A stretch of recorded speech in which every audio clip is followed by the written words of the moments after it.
Bonjour à toutes et à tous et merci de nous retrouver pour un nouveau numéro de 100% Quintet. Nous allons nous intéresser à l'événement de ce mardi 12 septembre sur l'hippodrome d'Auteuil. La Butte Mortemart qui va donc vous proposer un programme riche de 9 courses. Et le Quintet, ce sera la première épreuve du programme. Et oui, on est revenu à des horaires traditionnels puisque le départ de cette épreuve sera donné à 13h50 précisément. Donc soyez au rendez-vous, un rendez-vous que vous pouvez suivre évidemment sur notre site pariturf.com avec les courses en direct.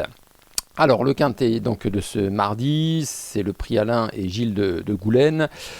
C'est un handicap niveau listed race, disputé en et 3600 mètres à couvrir pour des chevaux âgés de 4 ans. Autant dire que l'exercice est tout de même assez difficile, car ce sont des jeunes chevaux, entre guillemets, peu expérimentés à ce niveau de la compétition. Néanmoins, certains ont montré de la forme ces dernières semaines. On regarde d'ailleurs ensemble le tableau des participants pour vous faire une petite idée un petit peu plus précise, avec un tableau qui s'affiche sous vos yeux, avec tout en haut et bien Jingle Denuo qui va devoir donc rendre du poids à tous ses adversaires et qui aura, semble-t-il, fort à faire pour ici tirer son épingle du jeu, d'autant qu'il fait une réapparition après une longue absence. Donc on va le regarder courir. Jokera dans Gilbert, le numéro 2, reste sur une victoire sur l'hippodrome de Clairefontaine, un hippodrome sur lequel il a brillé. Maintenant on change de cadre, ce sera à mon sens un petit peu plus délicat. Edwina, le numéro 3, est une jument qui pourrait intéresser les amateurs d'outsiders. Le numéro 4, Vision d'Heureux, a une bonne chance à défendre, on va y revenir, tout comme le 5, Mammy's Passion, qui sera mon favori, je vous l'annonce. Courtesy Call, le numéro 6, une jument qui a également montré des moyens, que ce soit en haie et en steeple, de la fraîcheur, je l'ai retenu, on va en parler dans quelques instants, tout comme le numéro 7, Haïti du Berlay, qui fait partie des bonnes possibilités de ce quintet. Le Roi David, on ne peut plus régulier, mérite évidemment toute notre attention. Sur la deuxième partie de tableau, vous avez des concurrents tels que le 9, J'ai la cote, qui a aussi une chance à mes yeux. Vous avez des chevaux qui pourraient se révéler, on pense notamment à Rose Mélic, le numéro 11. Attention, 12, Roi Câlin pour les amateurs d'outsiders. Le 13, Romarius, qui a effectué un bel été, mais qui va devoir maintenant démontrer sa capacité à faire de même sur l'hippodrome d'Auteuil. Et puis en bas de tableau, eh bien des trublions avec le 14, le 15 et le 16. Peut-être une mention spéciale pour le 15, Prince de Galles, qui est un poulain, semble-t-il, tardif, mais qui devrait, je l'espère en tout cas, monter en puissance. Voilà donc en ce qui concerne la présentation des concurrents de ce quintet. Et on va tout de suite entrer dans le vif du sujet avec le papier. A tout de suite.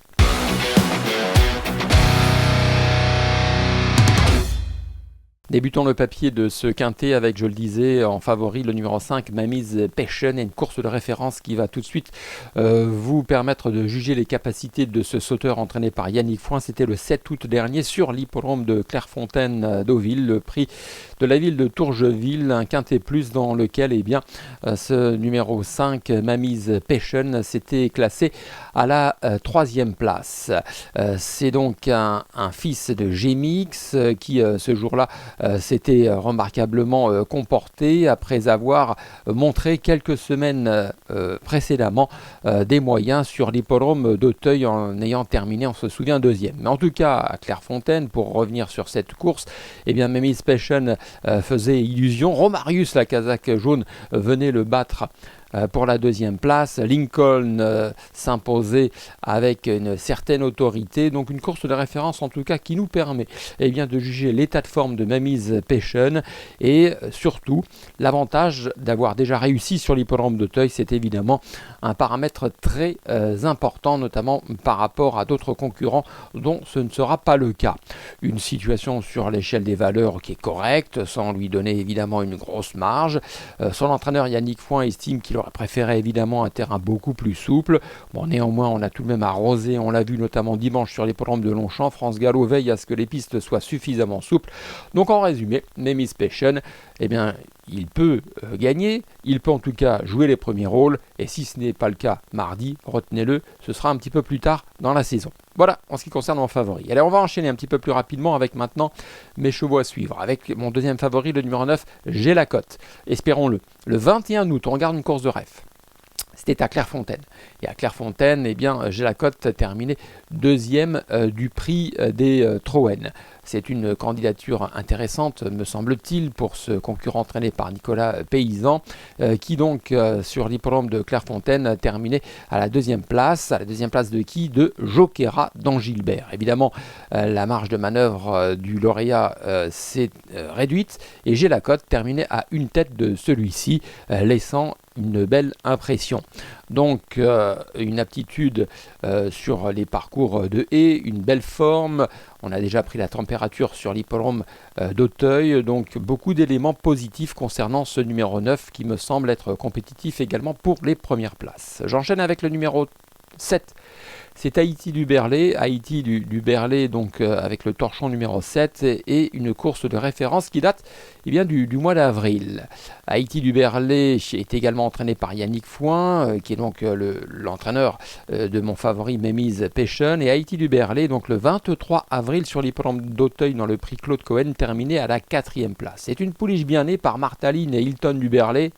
La mère par Saint-Dessin, donc autant vous dire que le pédigré devrait lui permettre de réussir dans cette discipline, mais ça, elle l'a déjà démontré.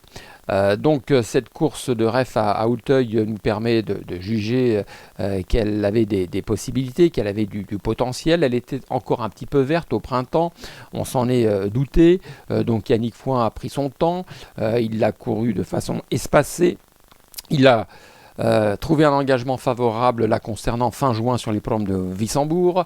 Donc ça veut dire que c'est une pouliche qui s'adapte à plusieurs tracés, notamment des tracés coulants, donc elle saute bien, elle a de la vitesse et à la fois une certaine aptitude à la butte Mortemart. À Vittel, le 31 juillet dernier, elle a signé un nouveau succès sur cet hippodrome bucolique. Certes, sa valeur a été revue à la hausse, donc on attaque Auteuil avec un petit peu point de marge, mais je le répète, c'est certainement une pouliche qui va progresser et s'endurcir au fil de la compétition et qui devrait, à mon avis, régulièrement faire l'arrivée dans ce type d'épreuve. J'enchaîne avec mon quatrième favori, c'est le numéro 4, Vision du Reux, ça tombe bien. Vision du Reux, c'est un cheval entraîné par Jérôme Delaunay, une course de rêve qui date du 13 août sur l'hippodrome de Dieppe, où ce jour-là, eh bien, Vision du Reux s'est tout simplement imposé. Et imposé après plusieurs mois d'absence, puisqu'on ne l'avait pas revu depuis le meeting de Pau l'hiver dernier. Donc une victoire qui en dit long sur son degré de préparation. Son entraîneur évidemment très satisfait, comme il a pu le déclarer sur nos colonnes de Paris Turf. C'est un cheval qui a déjà eu l'occasion de courir sur l'hippodrome d'Auteuil. Donc ici on attaque cette catégorie des gros handicaps à Auteuil avec de légitimes ambitions, me semble-t-il, car nul doute que le cheval a dû monter en condition physique sur sa rentrée, donc tous les feux sont au vert. Et puis je terminerai ma sélection de 5 chevaux avec Courtésy Cole, une jument entraînée par Donatien Sourdeau de Beauregard, qui le 27 mai dernier à Auteuil, en regard de la course de référence, eh bien, s'était imposée dans le prix L'Inde d'Or, tout en montrant qu'elle était encore perfectible.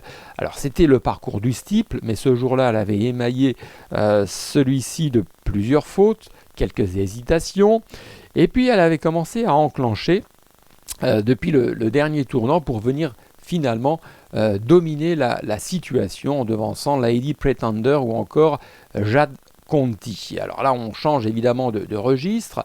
On lui a laissé en tout cas un bon break durant l'été.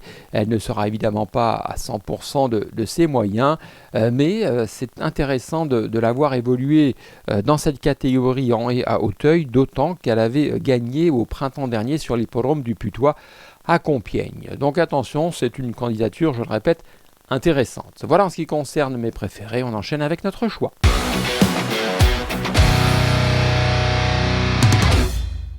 Mon choix concernant le quintet de ce mardi 12 sur l'hippodrome d'Auteuil, le mardi 12 septembre évidemment, avec le prix Alain et Gilles de Goulaine pour les 4 ans, une compétition dans laquelle j'ai accordé toute ma confiance aux 5 Mémise Temptation.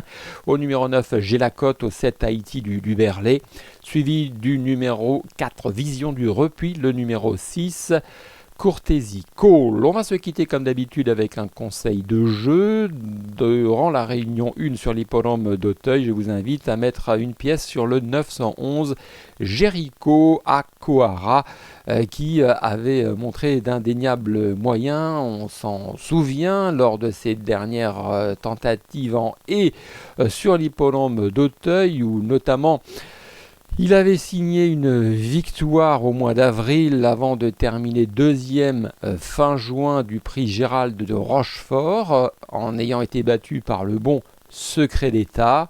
Et c'est intéressant mardi tout simplement de voir ce sauteur perfectible et d'avenir débuter sur le steeplechase. Alors ça peut se transformer par des débuts victorieux, espérons-le, pour son entourage. Son entraîneur, c'est Davide Satalia. Il sera monté par Luca Zuliani et c'est la casaque de la famille Papo. Voilà, vous savez tout concernant cette réunion de ce mardi. Merci de votre attention. Écoutez les conseils avisés désormais de Romain Poré. Bye bye, à très bientôt. Merci à vous d'avoir suivi cette vidéo. Alors pour vous abonner à notre chaîne YouTube, c'est ici. Et pour suivre encore plus de vidéos Paris Turf, c'est de ce côté.